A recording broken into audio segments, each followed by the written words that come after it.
Yep, you guessed it. You've seen all the little shorts and the videos. We're doing the Batman, the Frank Miller Batman to be exact. Ironically enough, the model was printed without an emblem on the chest, so I'm figuring that out right now. I could freehand paint it, but I think I'm going to do some sticker or something on it. But, you know, did Bane, got to do Batman. Batman. Get that complete. This is crafting the comeback. As you can see, new build, Batman, pretty much got it primed up. Kind of filled a little bit of spaces that were problematic. And just showing you the pieces. It's more of the pieces, pretty much just laying them out there for you. Batman in all his glory. And we're back to the airbrushing. You guys are going to see my my little Amazon find, YouTube find that sprays. It's pretty much like disposable nozzles. I like it, to be honest with you, but it does clog a lot with primer, especially if it's got particulates in it. But it does the job. It gets stuff done. I'm just really bad. I have to learn how to thin paints and do stuff just because I'm just really bad at it, and you'll see. The frustration is real. Obviously more airbrushing, getting the head down, using the black. Primer black really worked well for this. Matte is really, the matte on this is done really well. I like the paint. It dries really fast. Very easy to work with. Not too thin, not too thick, but good coverage. Really one shot with a nice thick coat. It's all I really needed. After some other primer, I filled the gaps. There's some pretty significant gaps in the arms. Don't know why it is. I just would not sit inside very well, but I filled it with Milli Put and sanded. There was only one spot that I really didn't get, but again, you know, we don't go for perfection here. We go for done. And I know some people eventually will be like, oh, you know, you should really take your time and do it the right way. Yeah, I know. And eventually I will. But this is about getting stuff done and getting it out. And actually, it looks really good, in my opinion. This is one of the better ones that I've done. I really work well with like one or two colors. Once I got it prepped up, this is going back and putting black down with a regular airbrush. Still not good. I think I figured it out with this stuff though. It's thinning it out a little bit, but it's so funny because some of the other stuff, it doesn't need to be thinned. It just shoots right through with little to no problems. Get a nice thick coat on this. Pretty much best coverage that I could get throughout the whole thing. Just getting it kind of soaked, and this stuff dries really fast. Which was also really nice because the gloves were black. So all I really had to do after the fact was some masking. I didn't have to do any more painting of the gloves, the boots, the cowl as such. Some of the pieces, I totally forgot about the cape, the head, the legs. Body, you can see the one piece. It's a little messed, but I like it. And there's the base. And here's the base in a little bit more of a in-depth. You're looking at this as panel line filler, or panel wash, I should say.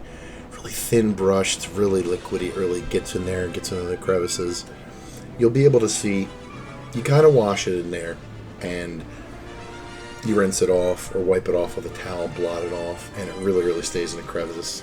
Some people call this like liquid talent because you don't have to do the wash yourself.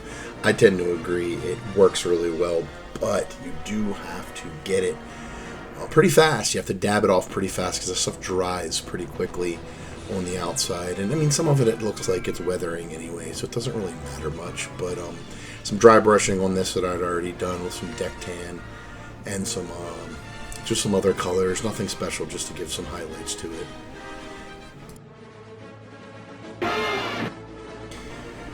So painting of the legs, I used a brown primer for this. Again, very matte.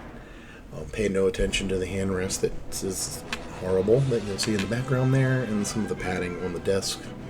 Pay no attention to that. Just you don't see anything there. Nothing at all. Just use the gray, the matte, getting the legs masked off just a little bit, just because I'm still a terrible painter. I just do it okay, take my time, really get in there. I think I did 2 full coats on this because it was over black and it needed to be done.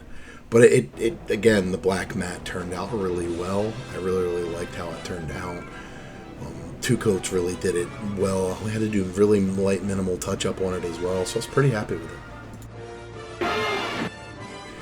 And the other leg, this is actually some touch-up with the black. Of course, in true Kevin fashion, I touch up the black, and then I screw that up, and then I go in and touch up with the gray. So, yeah, don't judge me. And if you do, I don't care.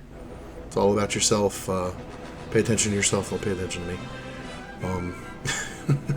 Just enjoy it. It turns out pretty good, you'll see. And of course, some more touch-up with the black. I got underneath the boots as well, because I had to sand that down because it wasn't fitting in the base, but touching up on all the black. Again, more matte black. It looks obviously really shiny when it comes out. It's very thin. But it turned out really nice. The black matte, again, I'm going to use it on more models. I really like that matte finish. It's really fun to paint with, too. Really simple to paint with as well. Using a lot of regular detailed brush here, but I wind up breaking out the smaller detailed brush as well. Not that I'm good at it. And here's the cowl. I just used another, basically a primer. His face in different pictures runs from really peachy to really pinky. I just went with what I had because I thought it looked really good for what it was. I really didn't do any weathering on it. I did notice when I flipped it over that there were some printer lines on the bottom, but you know what? You're not going to see it yet anyway. I was not going to go in and redo it. You can't see it unless you flip it upside down. You could see it there, of course, and people I'm sure will just railroad me for it, but it is what it is. This took 2 coats. The paint settled in really nicely because it is a filler primer. There are some lines on the head too, but forget about it. And here's the finished model. Some of the parts put up. I did do a panel line wash on the striations and some of the other pieces. I really liked how this came out. I will probably do a little bit of touch up on it, but I do really like how it turned out. I hope you guys do too.